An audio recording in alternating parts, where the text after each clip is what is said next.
এই পাতাগুলোকে ঠিক রাখতে হলে আমাদের কিন্তু অবশ্যই 15 দিন অন্তর অন্তর কীটনাশক দিতে হবে।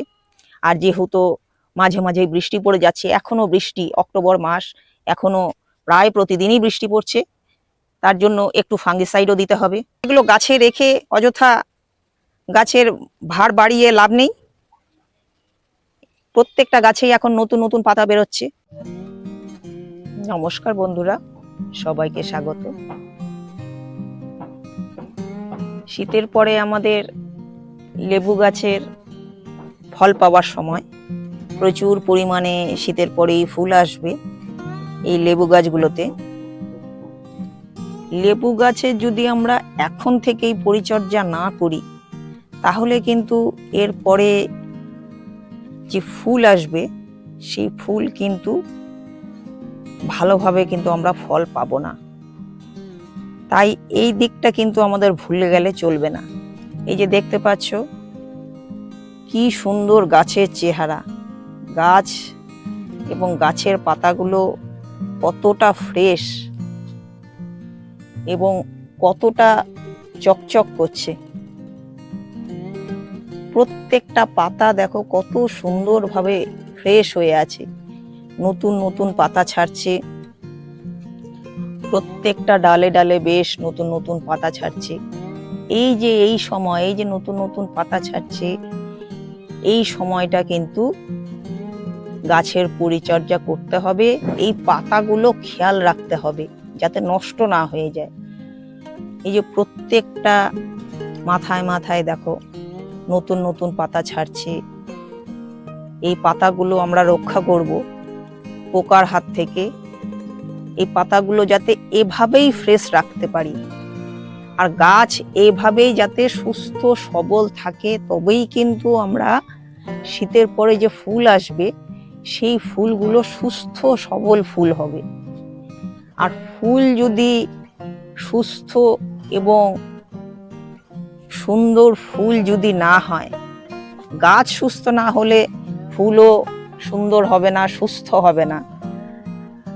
আর ফুল যদি সুস্থভাবে না আসে, দুর্বল থাকে, তাহলে কিন্তু ফলও গঠন হবে না।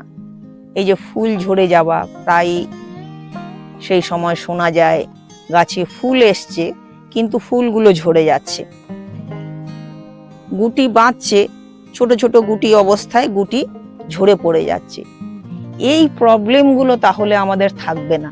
গাছকে যদি এভাবে আমরা সুন্দরভাবে রাখতে পারি, তাহলেই প্রচুর পরিমাণে ফল পাওয়া সম্ভব। এই গাছকে সুস্থ রাখা, পাতাগুলোকে এভাবে সুস্থ রাখা, এটা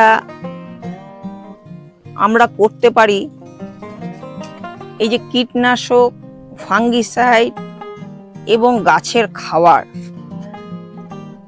গাছের খাওয়ার অবশ্যই আশা করি দিয়ে দেয়া হয়েছে। যদি না দিয়ে দেয়া থাকে তাহলে এই অক্টোবরের মধ্যে গাছের খাওয়ার দিয়ে দিতে হবে, আর দেরি করলে চলবে না।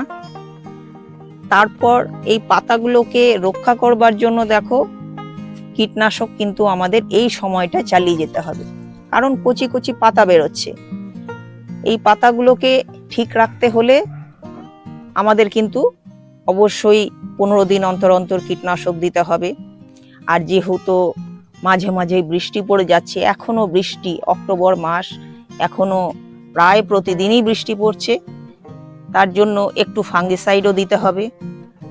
তো 15 দিন অন্তর অন্তর এই কীটনাশক একবার ফাঙ্গিসাইড এভাবে দিয়ে আমরা গাছকে এখন এইভাবে সুন্দর সতেজভাবে রাখবো, তাহলে কিন্তু পরবর্তীতে আমরা প্রচুর পরিমাণে ফল পাবো। এই যে ইন্ডিয়ান মৌসম্বি বা মৌসম্বির যে কোনো গাছগুলো, এখনো তো গাছে ফল আছে, তো অক্টোবরের মধ্যে আমি যেমন করি, অক্টোবরের মধ্যে ফলগুলো কিন্তু সব তুলে নিই, কেন ম্যাচিওর তো হয়েই যায়। তো সেগুলো গাছে রেখে অযথা গাছের ভার বাড়িয়ে লাভ নেই। প্রত্যেকটা গাছেই এখন নতুন নতুন পাতা বেরোচ্ছে, ফলগুলো কিছু কিছু করে পেরে খেয়ে নিচ্ছি, যাতে গাছকে আমি একদম ফ্রি করে দিতে পারি। এই অক্টোবরের মধ্যেই সমস্ত ফলগুলো পেরে খেয়ে নেব আর গাছকে একদম ফ্রি করে দেব। এই যে সুন্দর কচি কচি পাতা বেরোচ্ছে, গাছের পাতা নষ্ট হয়ে গেলে কিন্তু গাছও দুর্বল হয়ে পড়বে, কেননা গাছের পাতাই তো সব। এই পাতার মাধ্যমে গাছ নিজের খাবার তৈরি করে, যার জন্য এই পাতাগুলোকে আমাদের সুন্দরভাবে রাখতে হবে। নতুন নতুন পাতা যেমন আসছে তেমন দেখো যে ফুলও আসছে। এটা আমার নতুন এই ফুল এলো, এই যে ফল তৈরি হচ্ছে, এই যে দেখো নতুন ভাবে ফুল আসছে, নতুন ভাবে দেখো নতুন নতুন পাতা বেরোচ্ছে, ফুল নিয়ে আসছে। এই রকম যদি কারো হয়, নতুন ভাবে আবার ফুল আসে, তাহলে কিন্তু খাবারের সাথে একটু বোরন দিয়ে দিতে হবে। যে গাছে ফল আছে অবশ্যই এটা আমাদের খেয়াল রাখতে হবে, খাবারের সাথে একটু বোরন দেব। তো ভালো ফল পেতে গেলে এই ছোট্ট ছোট্ট দুই একটা কাজ, এগুলো আমাদের একটু খেয়াল রাখতে হবে। আজকের ভিডিও এখানেই শেষ করলাম। ভিডিওটি ভালো লাগলে আশা করব একটি লাইক দেবে। নমস্কার।